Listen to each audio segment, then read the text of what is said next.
So what is inflation? Let's think about a very simple world. In this very simple world, there is 100 euros of money.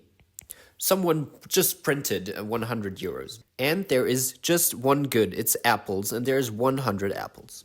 In this world, the price of an apple will be 1 euro. Why? Well, if the price of an apple would be 50 cents, then we could buy all the apples for 50 euros and there would still be money floating around, but money with which you can't buy any goods, so that wouldn't make any sense. Also, if the price of an apple was 2 euros, then we could only buy 50 apples with our money, and there would be 50 apples flying around with no one who could buy them. So what will happen in an economy naturally is that the money and the goods will match each other. And the price of the good will match the money supply.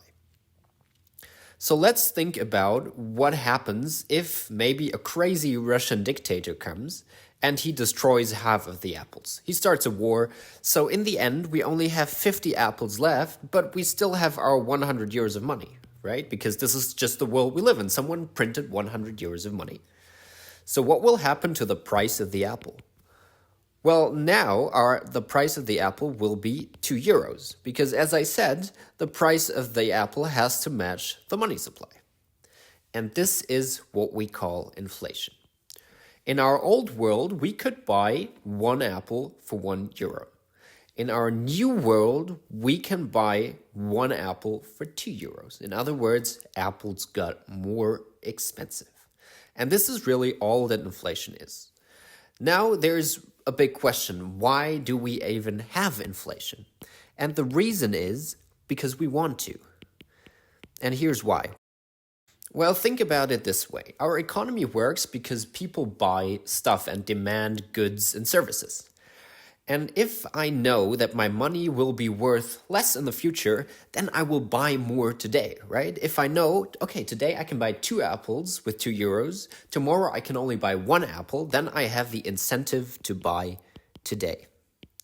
And this is why we typically want inflation, because it gives people incentives to consume. But there's one big problem. We don't want too high inflation.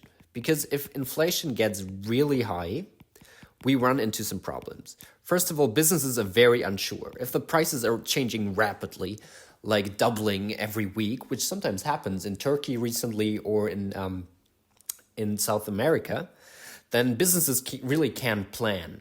And businesses will become very afraid of the future and won't be able to produce as much.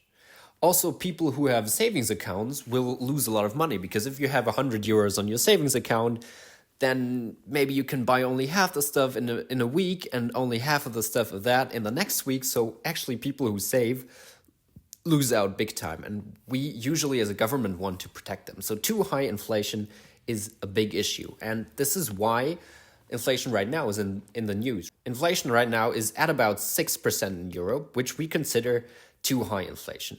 The right kind of inflation is considered to be at about 2% per year, right?